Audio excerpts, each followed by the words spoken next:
Bem, pessoal, então vamos aprender um pouco aí sobre introdução aos números complexos. Então, nós vamos utilizar esse formalismo, tá?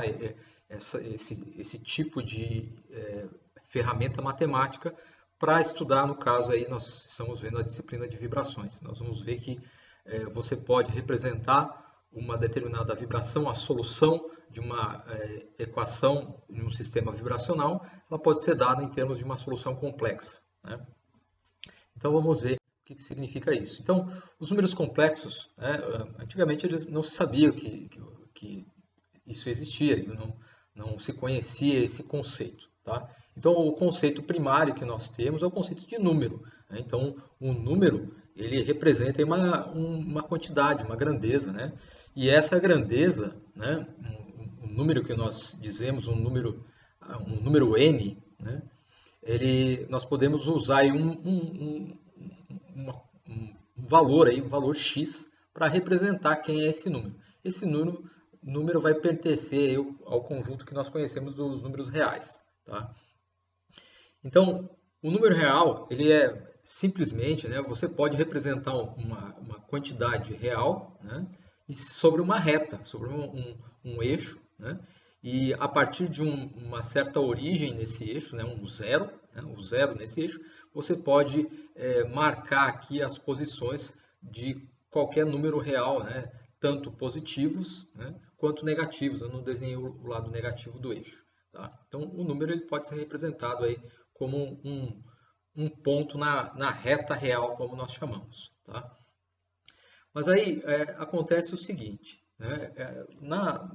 Lá por 1500, mais ou menos, né, existia um problema sobre as equações de grau 3, equações cúbicas, tá? E vocês sabem, né, que a equação quadrática, né, ela foi resolvida por Bhaskara. Então, existe uma fórmula para você calcular qual a solução de uma equação quadrática, tá? E para a equação cúbica, levou um pouco mais de tempo, né, e algumas pessoas tentaram descobrir como você resolve, como você acha a solução desse tipo de equação, tá? Então, por exemplo, essa equação, x ao cubo menos bx mais c igual a zero, né? Então, quanto vale x? Tá? Então, uma das primeiras pessoas que estudou esse problema foi Tartaglia. Na verdade, não foi ele que obteve exatamente, ele obteve, mas ele não foi o primeiro que obteve a solução para uma equação cúbica. Na verdade, existiu um matemático chamado Scipione del Ferro que descobriu como resolver essa equação, e quando ele estava morrendo, ele passou, né, essa informação, ele contou para o aluno dele, né, como se resolvia. O aluno dele se chamava Antônio Maria Del Fiore, né, e esse Del Fiore, né, ele entrou aí, o Tartaglia e o Del Fiore entraram aí num duelo matemático, né? Então, as pessoas antigamente, os matemáticos de antigamente faziam duelos, né? Ou seja, colocavam aí um para o outro, né? Faziam aí desafios, né?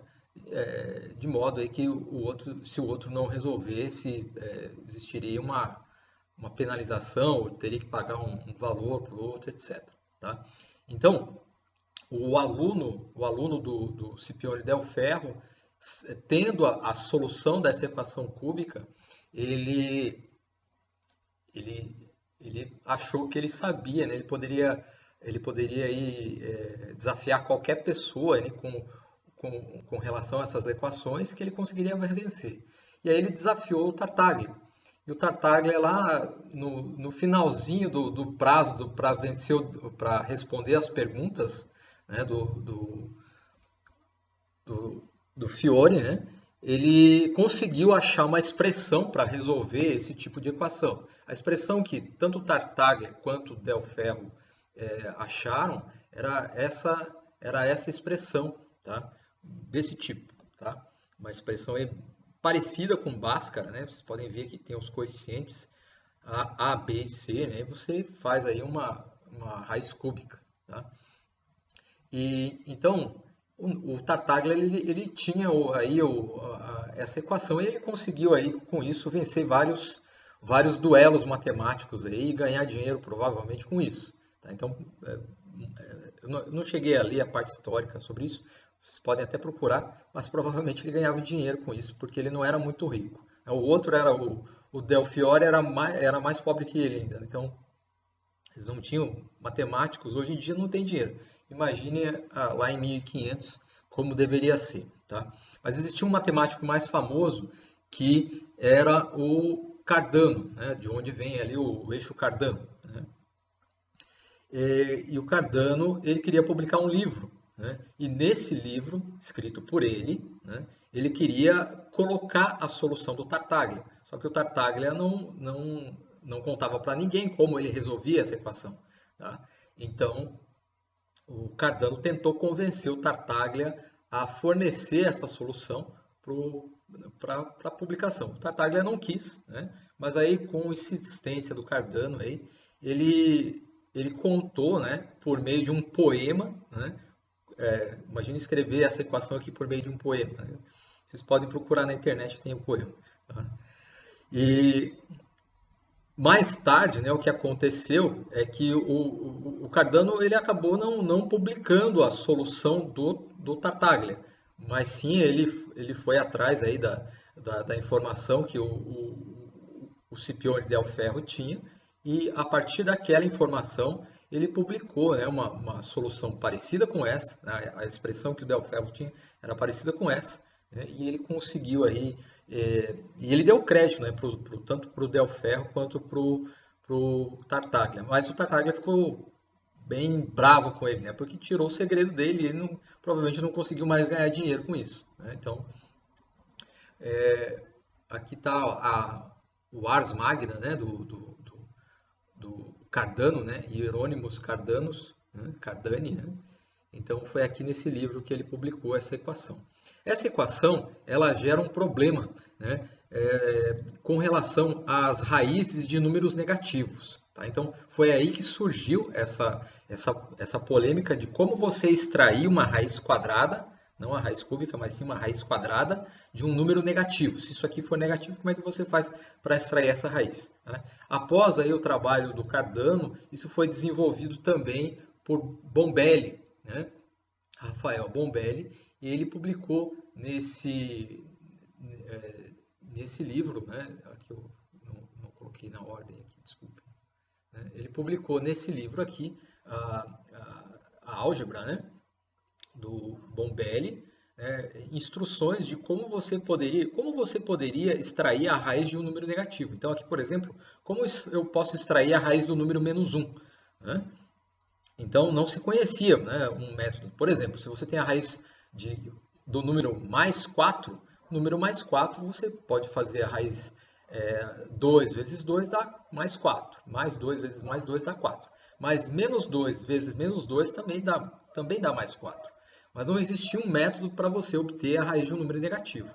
Tá? Então se começou aí a pensar, bom, esse número ele não existe, você tem que imaginar ele, tem que criar um número. Tá? Então o Descartes depois, né, meio com um tom de chacota, né, nomeou esse número cujo quadrado é um número negativo, como um número imaginário. Então qual é o número cujo quadrado vai me dar o fator que está dentro da raiz? Tá? Então esse número hoje nós chamamos de unidade imaginária, que é I igual a raiz de -1. Tá?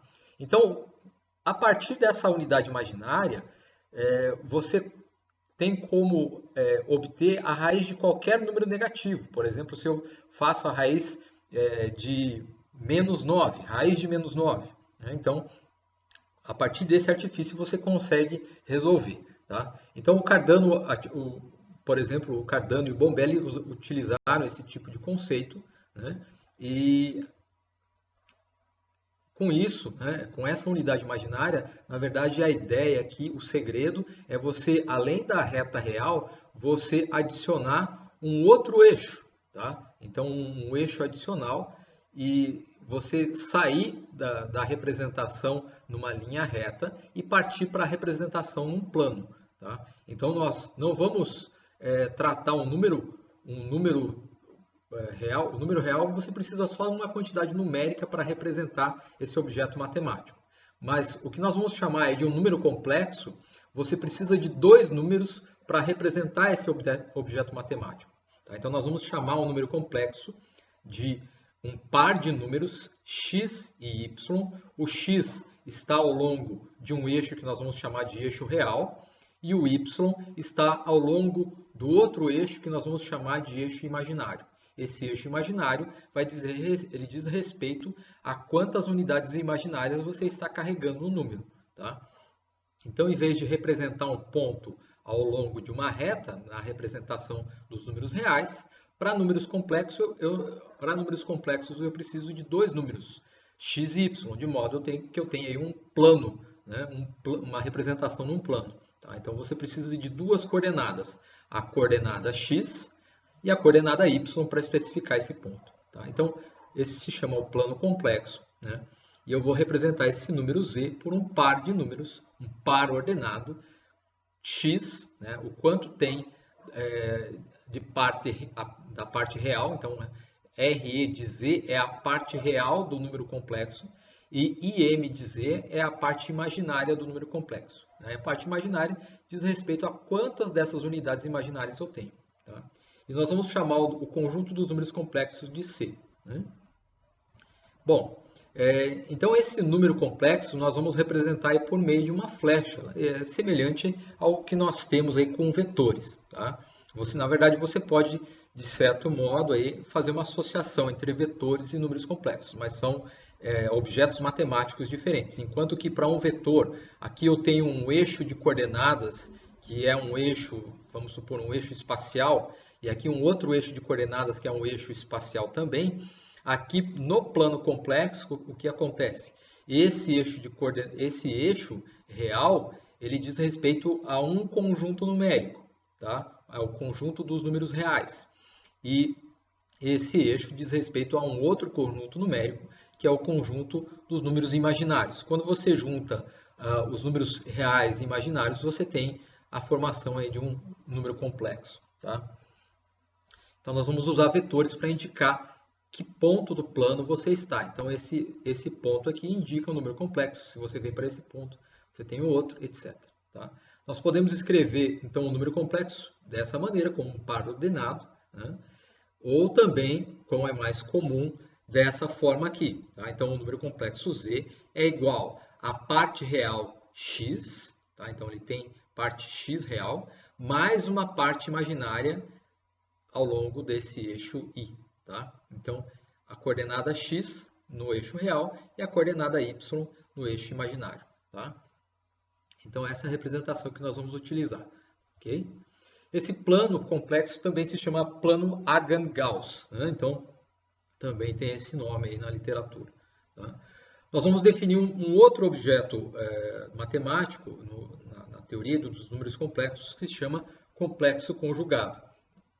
Vocês já vão perceber por que nós definimos esse número. Aqui não ficou sobrescrito, cara. Tem um errinho aqui. Então, o complexo conjugado, como é que você consegue obter o tal do complexo conjugado? Basta você trocar o sinal da parte imaginária. Tá? Então, se x mais e y é o número complexo, para você tomar o complexo conjugado, você troca o sinal da parte imaginária. Toma aqui menos y. Tá? E o que significa isso geometricamente nesse plano Argand-Gauss? Tá? Então, geometricamente, se você tem, esse é o plano, né, o plano complexo, você tem esse número complexo representado por essa flecha, né, z. Tá? Se você toma o complexo conjugado, significa que o seguinte, que a coordenada x, que seria essa coordenada, ela vai ficar a mesma. Mas a coordenada y aqui, desse ponto, ela vai ficar negativa. Tá? Então, vai ter um sinal menos. Se a coordenada é negativa, ela vai para o lado de baixo. Tá? Então, quando você toma um número complexo, significa que você faz esse espelhamento aqui ao redor da linha real, né, da reta real. Okay? Tá bom.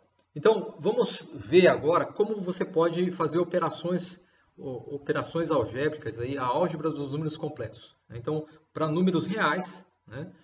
Você tem as operações básicas, são soma, subtração, multiplicação, divisão.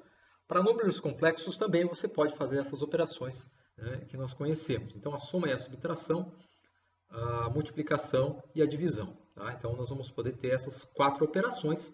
A soma e a multiplicação, quando você tem dois números complexos, A mais BI, mais ou menos, né? Aqui você pode fazer a soma ou subtração, tanto faz. A mais BI mais C mais DI. Tá? Então, eu posso tanto somar quanto subtrair. E essa soma ou subtração ela vai ser feita da parte real com a parte real e da parte imaginária com a parte imaginária. Então, eu vou olhar aqui A com o C. Né? Então, A mais ou menos C, né? Você vai ter a nova parte real e a nova parte imaginária vai ser B mais ou menos D. Tá? Então, eu vou sempre olhar parte real com parte real, parte imaginária com parte imaginária. De tal maneira que quando você faz a soma ou subtração de dois números complexos, você tem esse resultado. Então, A mais ou menos C na parte real e B mais ou menos D na parte imaginária. Tá? Então, é muito simples fazer isso. Né? E graficamente lá no plano complexo, né? Então você tem o plano complexo aqui, você tem um número complexo, Z1, tá? Representado por esse ponto e por essa flecha. Tá? Nós vamos ter um outro número complexo, Z2. Tá? Como é que você soma esses dois números complexos? O que significa você fazer essa operação geometricamente aqui? Tá? Significa que você vai aplicar a regra do paralelogramo, que nós já vimos aí. Se vocês já tiveram aula comigo, vocês já viram aí em vetores. Né? Vai ser a mesma operação feita lá em vetores. Então, isso aqui significa que você vai somar parte real com parte real, né? Então, a parte real desse Z2 mais a parte real de Z1, você vai ter uma nova parte real, e a parte imaginária de Z1 com a parte imaginária de Z2, você vai ter uma nova parte imaginária. Então, quando você faz isso, você tem que construir aí para obter a soma geometricamente, você faz um paralelogramo, essa linha paralela a essa linha paralela a essa, e na interceptação aqui na intersecção das duas retas, você tem aí o novo ponto, o novo número complexo, que é Z1 mais Z2. Tá? Isso para soma. Se você faz a subtração, Z1 menos Z2, aí depende da ordem, se é Z2 menos Z1 ou Z1 menos Z2. O que você vai obter, em vez dessa diagonal, tá? Você vai obter essa diagonal aqui. Tá? Ou para cá, se você tem Z1 menos Z2, ou para cá, se você tem Z2 menos Z1. Tá? É isso. Para cá, se é Z2 menos Z1. Tá? E para cá, se é Z1 menos Z2. Okay? Bom, a multiplicação também é simples, basta você multiplicar esse fator. Né? Então, o número complexo Z1 é A mais BI, o número complexo Z2 é C mais DI. Para você fazer essa multiplicação, você vai ter que fazer aqui a distributiva. Né? Então, A vezes C, né, vai dar o primeiro termo. Né? Então, A vezes C vai dar o primeiro termo. Agora, quando eu multiplicar BI vezes DI, quando você multiplica I com I, fica I ao quadrado. Mas I ao quadrado, por definição, a unidade imaginária ao quadrado, é menos 1. Tá? Então, B vezes D vai ter um fator menos 1 na frente. Então, esse termo, AC menos BD, vai me dar aí a parte real. A parte imaginária, né, vai ser ADI, né? Então ADI e BCI. Tá? Então você tem aí, fazendo a distributiva dessa expressão, você tem a operação de multiplicação. E a divisão, né? Nós temos dois números complexos, o Z1 e o Z2, um dividido pelo outro, A mais BI dividido por C mais DI. E para você fazer essa divisão, o procedimento que você tem que adotar veja que aqui eu tenho o número complexo no numerador e o número complexo no denominador. Tá? Então, a ideia para você fazer essa operação de divisão quando você executar essa divisão, você vai ter que separar em parte real e parte imaginária. E como é que você faz essa separação? Você tem que tornar esse denominador, você vai torná-lo real. Tá? Então, eu vou multiplicar tanto em cima quanto embaixo, numerador e denominador, pelo complexo conjugado do denominador. Tá? Então, o que nós fazemos, né, nessa operação de divisão é multiplicar em cima e embaixo pelo complexo conjugado desse. Então, o número que está no denominador é C mais DI. O complexo conjugado dele é C menos DI. Eu troco o sinal da parte imaginária. Tá? Mas vejam que C menos DI dividido por C menos DI, isso aqui é o número 1. Tá? Isso aqui tem que ser a unidade. Tá?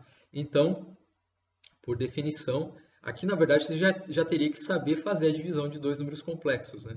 Então, você teria que, antes de chegar nessa conclusão, você tem que provar que isso dividido por isso dá 1. Dá o número 1 que tinha a unidade que estava aqui. Tá? Então, quando você multiplica numerador por numerador e denominador por denominador, o que nós vamos ter, né, é o seguinte. Então, C vezes C dá C ao quadrado. DI vezes menos DI, lembre-se que o I vezes I dá menos 1. Menos 1 que vai cancelar, esse menos 1 vai ficar mais. Então, quando você faz esse fator vezes esse fator, esse sinal some por causa do I ao quadrado e vai ficar D ao quadrado. Então, quando você multiplica esses dois termos, vai ficar C ao quadrado mais D ao quadrado. Tá? E quando você multiplica os numeradores, então vai ficar AC, né? AC mais BD, né? Veja que aqui I vezes I vai cancelar esse sinal, então AC mais BD, e o outro termo vai ser BC menos AD na direção I. Tá? Então, fazendo a distributiva ali, você consegue separar, veja que o denominador para as duas expressões vai ser o mesmo, tá? Você consegue separar, essa é a parte real do resultado da divisão e essa é a parte imaginária do resultado da divisão. Tá? Então, nós temos essas operações aí com números complexos. Existem outras que nós não vamos utilizar aí nessa disciplina, que são aí a potenciação, a radiciação, etc., que você obteria aí pelo, nós chamamos aí de fórmula de De Moivre ou teorema de De Moivre. Né? Okay. Bom, agora vamos ver como representar um número complexo. Né? Nós já vimos aí que eu posso representar um número complexo como um par ordenado x e y, ou nesse formato x como parte real e y como parte imaginária. Tá? Então, aqui no plano complexo, um número complexo é um ponto. Esse ponto você pode representá-lo matematicamente utilizando as coordenadas x e y. Né? A representação aqui por coordenadas x e y, ou também eu posso utilizar, para representar esse ponto, em vez disso, eu posso utilizar essa distância, que nós vamos chamar de módulo do número complexo, ou raio do número complexo. Né? Então, não é um raio físico, é um número, né? É abstrato, tá? Não é uma distância. Então, isso nós vamos chamar o comprimento da flecha que representa o número complexo, nós vamos chamar de módulo do número complexo. E vamos usar esse ângulo θ também, que a linha aqui, que representa o número complexo, vai fazer com o eixo real. Tá? Então, resumindo, para representar o número complexo, ou eu utilizo xy, x mais iy, ou eu vou utilizar o rθ. Então, como é que eu faço a conversão aqui? Isso é um triângulo retângulo. Então, aqui nesse triângulo retângulo, eu posso aplicar a trigonometria. Tá? Então, por Pitágoras, esse lado ao quadrado, que é x, mais esse lado ao quadrado, que é y, x ao quadrado mais y ao quadrado, dá r ao quadrado. Tirando a raiz, você tem aí que a raiz quadrada de x ao quadrado mais y ao quadrado é o que nós chamamos de módulo do número complexo R, ou simplesmente escrito assim, o z entre duas barras. Aí. Então, você vai avaliar aí o comprimento da flecha aqui do número complexo. Okay? Nesse triângulo aqui, nós podemos perceber o seguinte, que cateto oposto desse ângulo, y, cateto oposto dividido pela hipotenusa, me dá o seno de θ. Tá? Então, y dividido por r dá o seno de θ. E o cateto adjacente ao ângulo, que seria x, tá? X dividido pela hipotenusa, cateto adjacente dividido pela hipotenusa, dá o cosseno de θ. Então, y por r dá o seno de θ, x por r dá o cosseno de θ. Então, dessas expressões, nós tiramos que as projeções x e y podem ser calculadas a partir das coordenadas polares r e θ, né? Dessa maneira. Então, o x é r cosseno θ, projeção cosseno, e o y é r seno θ, projeção seno. Nós podemos fazer o contrário, a partir do x e y, achar o r, né, como nós já vimos, por Pitágoras. Ou também, o que nós podemos fazer nesse triângulo aqui, eu posso usar cateto oposto ao ângulo, dividido pelo cateto adjacente, y dividido por x, tá? Vai me dar a tangente do ângulo. Cateto oposto dividido por cateto adjacente. Isso dá a tangente do ângulo θ, né? Mas a tangente do ângulo θ, né, você pode aplicar a função inversa. Nós vemos aí que θ é o arco tangente de y sobre x. Né? Okay? Bom, e aí nós podemos montar o número complexo. Então, o número complexo z, né, você pode escrevê-lo, né, dessa forma. O z é igual a x real mais y imaginário. Tá? Então, eu sei que o x, nessa conversão, então, convertendo para componentes polares, eu tenho que x é r cosseno θ. E a parte imaginária, y, eu posso escrever em componentes polares como r seno θ. Tá? Aí vocês podem perceber que esse termo e esse termo têm em comum o módulo R do número complexo. Esse módulo eu posso colocar em evidência, né? E você tem que o número complexo ele pode ser escrito como R vezes cosseno de θ mais I seno θ. Tá? Então, essa é a representação polar de um número complexo. Em vez de x e y, né, em vez das coordenadas desse ponto ser fornecidas em termos de x e y, eu vou indicar a posição desse ponto pelo raio o módulo R e pelo ângulo θ. Tá? Então, indicando dessa maneira, eu também posso escrever o número complexo desse jeito, tá? Aqui com a unidade imaginária aí. Tá? Aí vamos ver o seguinte. Tá? Vamos supor que eu tome essa expressão que eu tinha ali entre parênteses, cosseno de θ mais I seno θ, eu vou derivar essa expressão toda. Tá? Eu vou derivar em relação ao argumento aqui, o ângulo. Tá? Então, a derivada em relação a θ do cosseno e a derivada em relação ao θ do I seno θ. Quando você deriva o cosseno, a derivada do cosseno dá menos seno. E a derivada do seno dá cosseno. Tá? O I ele não depende de θ. Na verdade, ele é um número imaginário. Tá? Ele não depende desse ângulo. Tá? Então, a derivada disso em relação a θ é zero. É uma constante imaginária. Certo? E, então, derivando essa expressão, você tem isso. Mas aí nós notamos o seguinte, que esse menos que aparece aqui, tá? Escrevo desse lado a mesma derivada, mas esse menos que aparece aqui, eu sei que é menos 1. Mas menos 1 é igual a unidade imaginária ao quadrado. Então, I ao quadrado é esse menos 1 aqui. Tá? Então, vejo que aqui na frente tem um I ao quadrado e aqui tem outro I. Tá? Então, aqui tem I ao quadrado e aqui tem I. Eu posso tomar um desses I's aqui, né, e colocar em evidência. Tá? Então, eu coloco esse em evidência e um desse quadrado aqui eu coloco em evidência. Então, desse lado fica a mesma coisa. Então, eu tenho que a derivada de dθ dessa grandeza aqui é igual a I vezes a mesma grandeza. Então, a derivada de um objeto é igual a uma constante, a constante imaginária, né, o número imaginário, vezes esse mesmo objeto. Tá? Então, por que nós fizemos isso? Porque agora nós vamos obter aqui o que se chama a fórmula de Euler. Tá? Então, quando você deriva uma exponencial, né, uma exponencial ordinária, né, não precisa ser uma exponencial complexa, uma exponencial ordinária. Tá? Então, a derivada em relação a θ dessa função. Quando você deriva essa função em relação a θ, esse a cai aqui na frente. Tá? Então, você tem que a derivada de e elevado a θ é a vezes e a θ. Aqui no lugar dessa constante a, eu posso colocar, né, livremente, eu posso colocar qualquer número, inclusive essa unidade imaginária aí. Então, eu vou escrever essa expressão, a mesma expressão, com a unidade imaginária aí. Então, a derivada de e a i θ, quando você faz isso, você está derivando em relação a θ, né? Então vai ficar a mesma exponencial multiplicada pela derivada do que está do argumento da exponencial, que é i θ. Então, derivada disso em relação a θ dá i. Tá? Então, você tem o mesmo comportamento. Tá? Por que nós fizemos isso?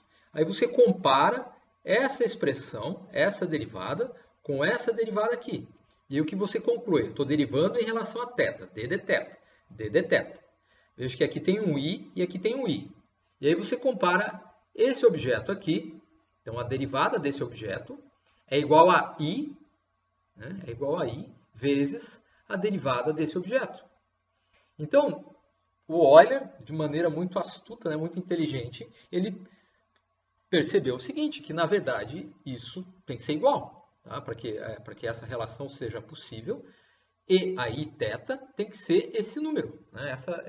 Esse objeto. Então, e a i θ é igual a cosseno de θ mais i seno θ. Então, nós chamamos isso de fórmula de Euler. Você poderia também ter feito com um sinal negativo aqui, e a menos i θ. Quando você faz com sinal negativo, você pode fazer essa associação trocando esses sinais aqui todos. Né? Então, você pode trocar aqui por e a menos i θ é cosseno de θ menos i seno θ. Tá?